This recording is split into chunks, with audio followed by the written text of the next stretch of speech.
तात्पर्य होता था हमारे प्रभु बन के कष्ट को नष्ट कर यथा शीघ्र अयोध्या लौटे और राजगद्दी पर विराजमान हो जाएं। इसी को छठ व्रत कहा गया।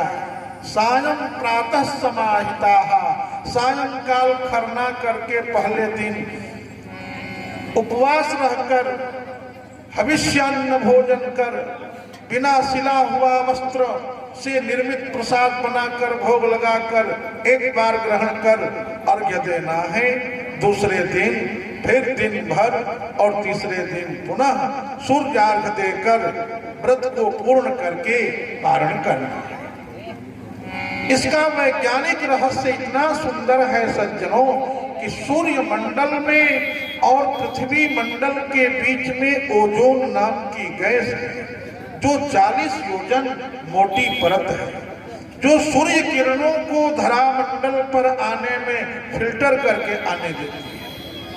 अब ये व्रत करने से इसमें जो दीपक जलते हैं सूर्य नारायण के लिए हवन होते हैं, ये हवन और दीपक की जो धुएं हैं ओजोन की क्षति को पूर्ण करते हैं, उस क्षति पूर्ति में सहायक होते हैं, जिसके चलते ओजोन के परत को मजबूती रखने में सहयोग मिलता है।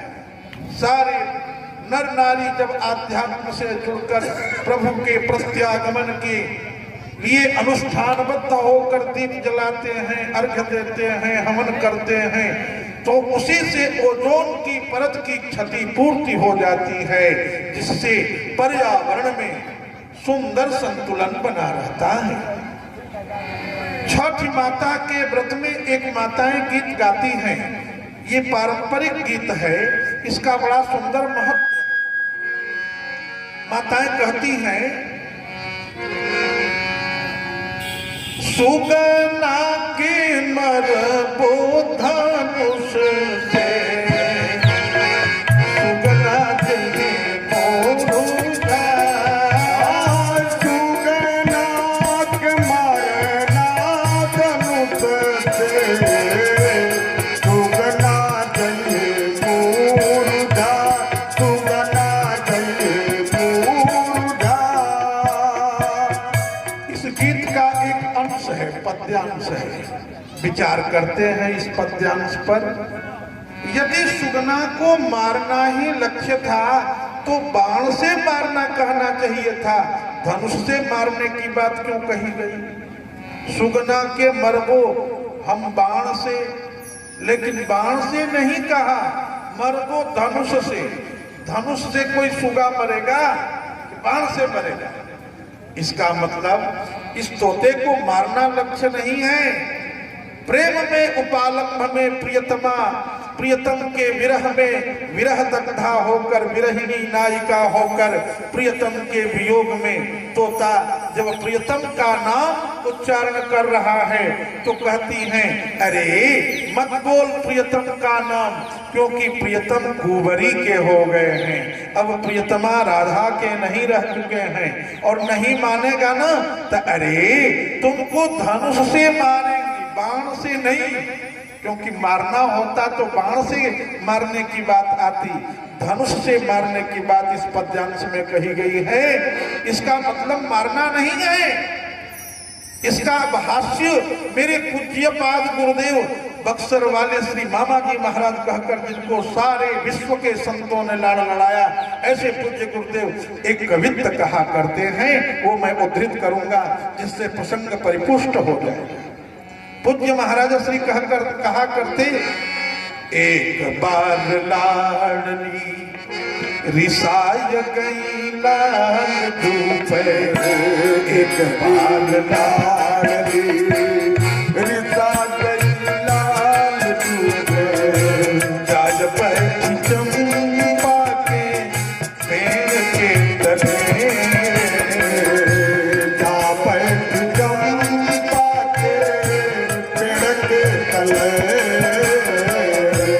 चंपा के डाल ऊपर बैठो गिर बोलो, चंपा के डाल पर बैठे पीर बोलो, राधा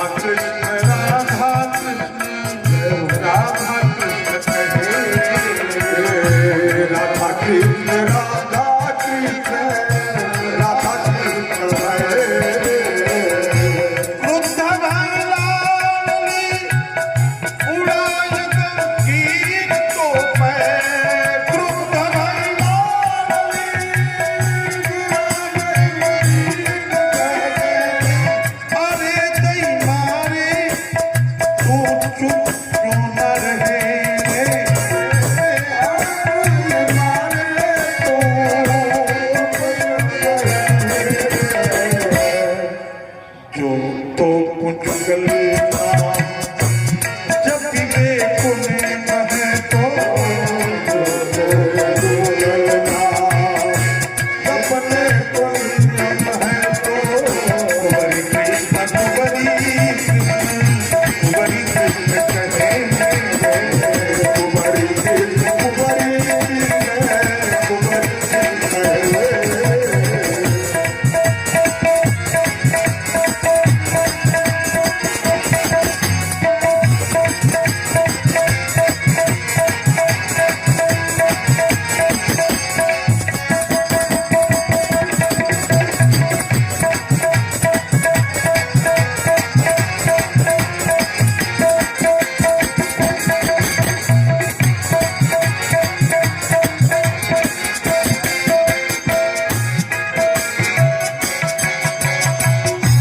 तब बोलो कीर मोही मार क्यों न तीर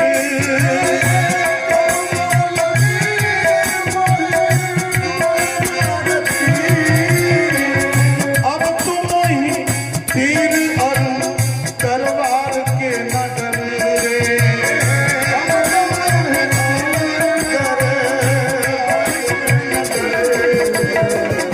राधा वेणु कृष्ण जी को आधा कहत हैं सब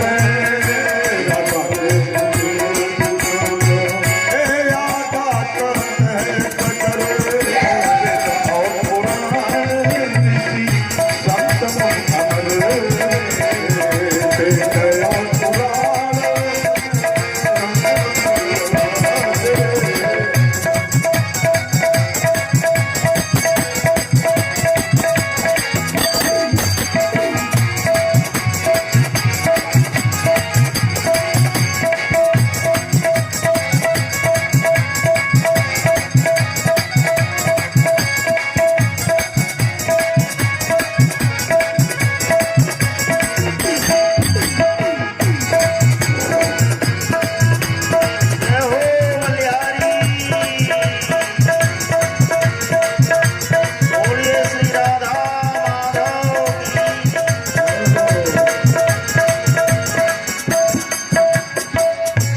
मेरे तो गुरु जी ने यही एक मंत्र दिए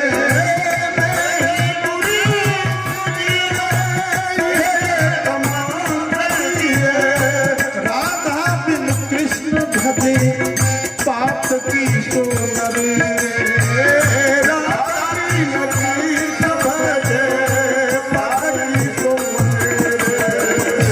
राधा कृष्ण युगलना डोरी बंधी गले माही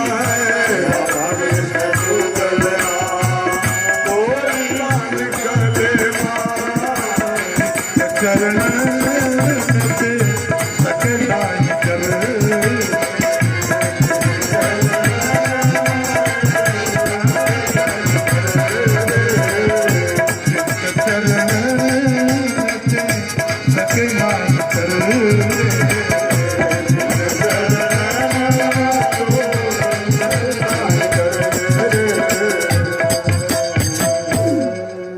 ये दो कवित्व मेरे पूज्य गुरुदेव कहा करते अपने प्रवचनों में।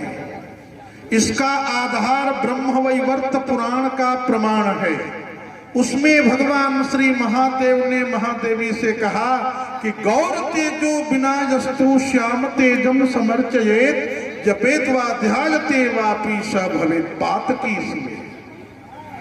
गौर तेज के बिना यदि कोई श्याम तेज की समर्चा करता है तो हे पार्वती, हे प्रिय, जप करने वाला, ध्यान करने वाला, पूजन करने वाला गौर तेज को छोड़कर केवल श्याम तेज की समर्चा करने वाला पातकी माना जाता है। इसलिए आज श्यामाजू विरह विदग्धा प्रियतमा होकर जब कीर ने अर्थात तोता ने प्रियतम का नाम श्यामाजू के साथ कहा तो श्यामाजू ने कहा, अरे मत बोल, मेरे हृदय में विरह की आग को प्रज्वलित मत कर, नहीं तो सुगना के मरबो धनुष से सुगना गई है मोरू झाय, सुगना गई है मोरू झाय। सुगना के मरबा धनुष से, सुगना गई मोरू झाय, सुगना गई मोरू झाय। किशोरी जी प्रियतम से मिलन की तीव्र उत्कंठा लिए व्रत कर रही हैं। त्रेता में अवधवासी कर रहे हैं राम के प्रत्यागमन के संकल्प से। द्वापर में राधा रानी अपने प्राण प्रियतम प्राण धन सर्वेश्वर प्रियतम प्रभु श्री कोटि कोटि कंदर पतर पहारी यमुना पुलिनचारी बांके बिहारी मुरारी की सम प्राप्ति के लिए यमुना में खड़ी होकर सूर्यार्घ का विधान करने जा रही हैं। सूर्यार्घ की सामग्री सुपली में अपने श्रीदाम भाई के माथे पर रखवा के ले जा रही हैं। सुगना ने जूठा किया और राधा कृष्ण कह दिया। उसी समय का यह संदर्भ है।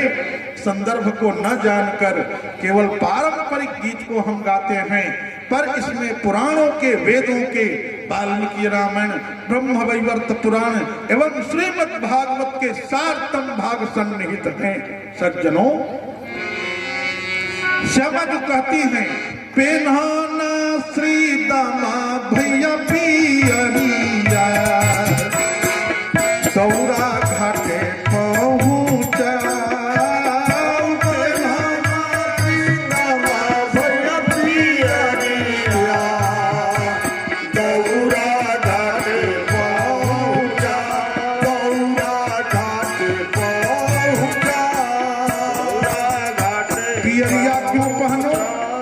बोले नस्यु तेना न दग्धेना पारक्येन विशेषतः मूसिकोत्कीर्ण गिरने न कर्म कुर्यात् विचक्षणाः। वैदिक और पौराणिक अनुष्ठान में सिला हुआ वस्त्र धारण करके वह कर्म करने का अधिकार नहीं रह जाता है, इसलिए पियरिया पहनने का आग्रह है। उसमें सिले हुए वस्त्र नहीं होते, बुने हुए होते हैं। पेन्हाना श्री दामा भैया पियरिया, बहनी घाटे पहुँचा, बहनी घाटे पहुँचा। पेन्हाना श्री दामा भैया पियरिया, बहनी घाटे पहुँचा, बहनी घाटे पहुँचा। श्री दामा भाई पूजन सामग्री लेकर बहनी पर दौरा में जमुना की ओर जा रहे थे। रास्ते में बटोही ने पूछा, बाट जे पूछेला बटोहिया, ई बहनी के करा के जा, ई दौरा के करा के जा। पूछेला बटोहिया, ई बहन के कारा के जा, ई दौरा के कारा के जा। प्रियतमा विरहिणी विरह विदग्धा प्रियतमा ने उस बटोही को भी कुछ कह दिया। जैसे तोते से कहा सुगना के मरबो धनुष से, ऐसे ही विरह में आग में जल रही प्रिया ने इस प्रश्न करने वाले बटोही को कुछ कह दिया।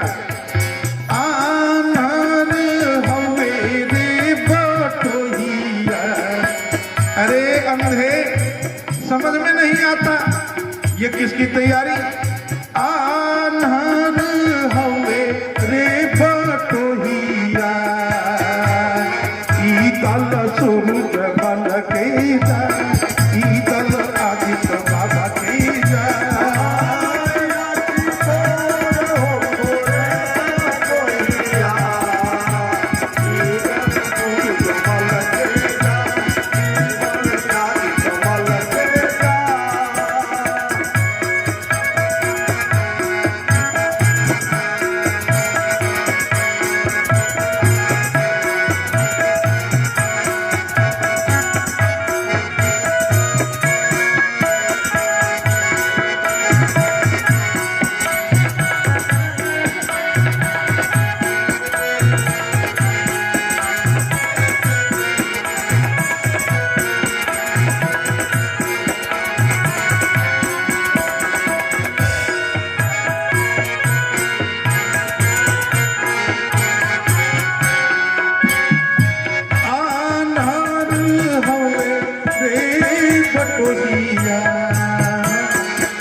यह व्रत विशुद्ध राधा कृष्ण के प्रेम का प्रतीक है।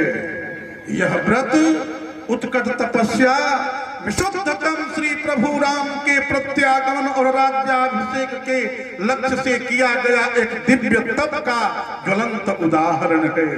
इस तात्पर्य को न समझने के कारण 3 दिन निर्जल रहकर आज की माताएं बहनें केवल इतना ही संकल्प करती हैं, हमार बबुआ निमन रहा, नौकरी लाग जाए, नाती पोता ठीक रहे।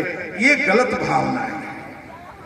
यह व्रत केवल परमात्मा को प्रसन्न करने के लिए है, इसलिए इसके केंद्र बिंदु में श्री राधा कृष्ण का प्रेम एवं श्री सीता रामचंद्र भगवान का विशुद्ध राज्याभिषेक।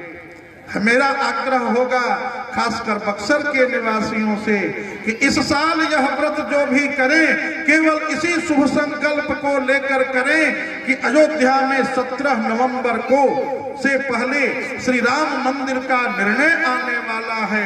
अदालत ने फैसला कर दिया है, केवल उद्घोष बाकी है। प्रभु श्री राम के मंदिर बनने के लिए ये व्रत हम सब करें और आप सब मिलजुल कर करें। इस व्रत से भगवान का मंदिर बने, इसी संकल्प से ये व्रत इस साल हम लोग करेंगे, आप सब करेंगे। यह व्रत श्री सीता रामचंद्र भगवान एवं श्री राधा कृष्ण भगवान के विशुद्ध प्रेम के शुभ संकल्प से होना चाहिए। इसके लिए शुक्ल यजुर्वेद में एक मंत्र आता है, हरि ओम जेनेदम भूतम भुवनम भविष्यत् परिगृहीतम अमृतेन सर्वम येन यजस्ताजते सप्त होता तन्मे मनः शिव संकल्पमस्तु। इसका अर्थ हुआ हम जो व्रत करते हैं, आचरण करते हैं, तपस्या करते हैं, उसका संकल्प शिव होना चाहिए। शिव संकल्पमस्तु, संकल्प शिव हो। शिव माने कल्याणकारी हो। सबसे बड़ा कल्याण क्या है? बोले सबसे बड़ा कल्याण भगवत प्राप्ति में है, भगवत प्रेम की उपलब्धि में है। इसलिए यह 3 दिन का जो तीव्र तपस्या का जाज्वल्यमान उदाहरण स्वरूप ये व्रत है, इसका तात्पर्य बेटा बेटी रोटी नौकरी चाकरी न होकर केवल परमात्मा के प्रेम की उपलब्धि होना चाहिए। इत्यलम श्री हरि नमः।